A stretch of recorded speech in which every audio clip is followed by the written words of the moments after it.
Vai ficar aí?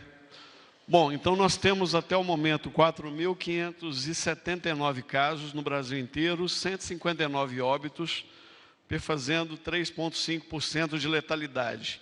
Na região norte do Brasil, temos 254 casos confirmados, 6% do total, 1 óbito, 0,4% de letalidade. O Acre tem 42 casos, nenhum óbito.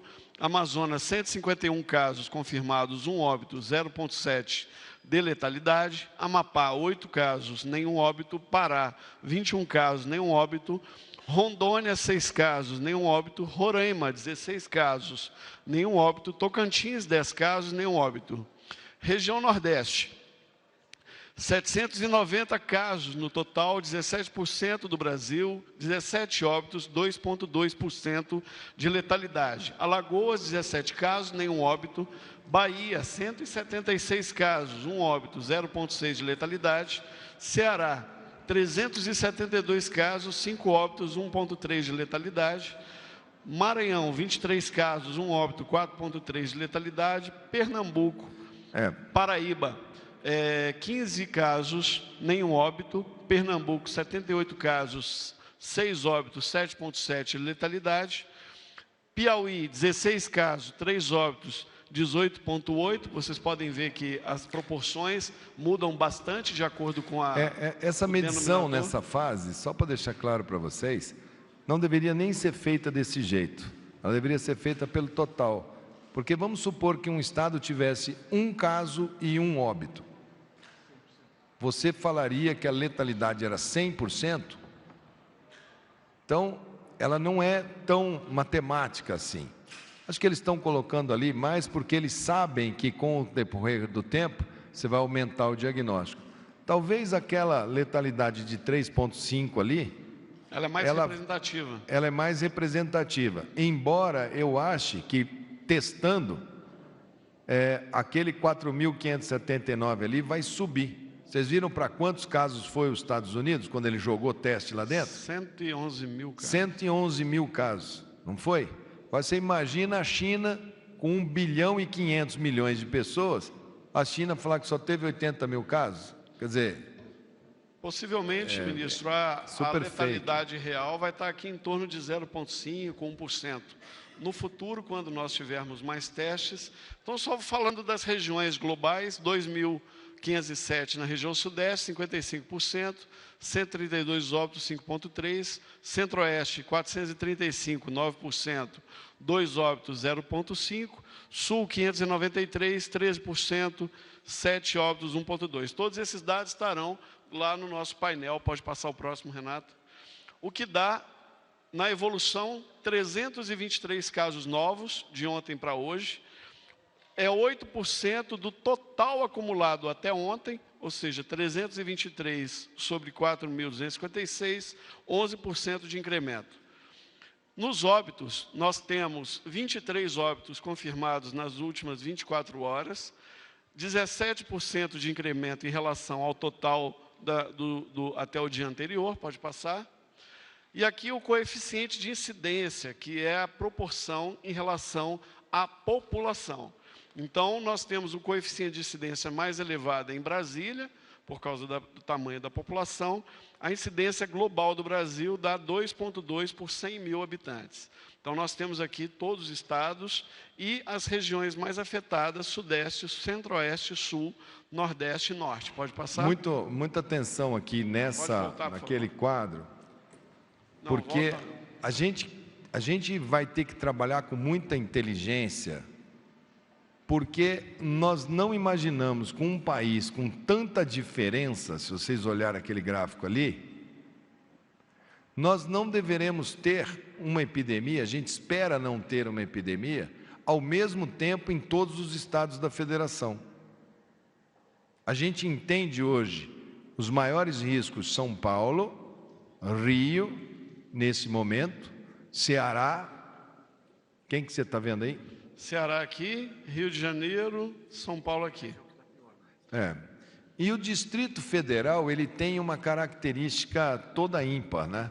Que é o fato de você ter uma concentração local e muita viagem ao exterior e uma área uma cidade que traz gente ida e volta de todo o país. Então, Brasília tem que ter muita atenção por conta das suas características georreferenciais, tá certo? O governador de fazer a sua máximo trabalho por aquele gráfico. Então, quando a gente for falar de movimentação urbana para as pessoas, a gente vai falar em função de quem está em risco maior e quem está em risco menor. Né?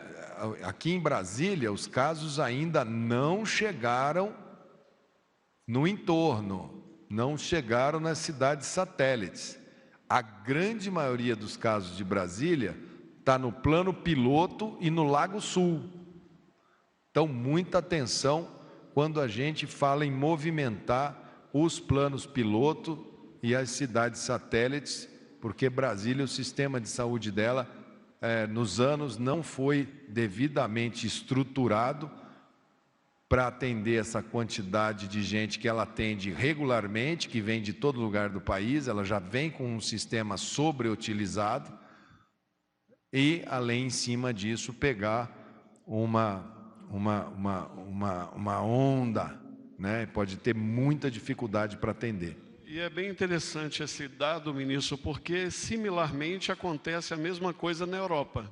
Quando cruzamos os dados por incidência, a gente encontra que Genebra ou a Suíça tem a incidência mais elevada da Europa, até mais do que a Itália. Pode passar. Os óbitos. São 136, então 85% dos óbitos foram concluídos, as investigações. A maior parte deles são homens. Aqui tem a data do óbito. Então, ontem, dia 30, tivemos 2 óbitos. Hoje é dia 30, né? Hoje é dia 30. Então, aqui é o dado preliminar. Esse dado ele vai se atualizando. Pode passar, Renato? A faixa etária, 90% dos óbitos estão acima de 60 anos. E nós temos 6 óbitos na faixa etária de 20 a 39 e 8 óbitos na faixa de 40 a 59. Qualquer medida que fale em movimentação da nossa sociedade não pode deixar de olhar para esse gráfico aí. Então é só pegar as pessoas acima de 60 anos e cuidar? E aí eles não pegam, e aí todo mundo vai pegar a gripe, igual tem gente que fala, se 80% pegasse, os 20% estavam assim. Como se essas pessoas estivessem dentro de uma cápsula estéril.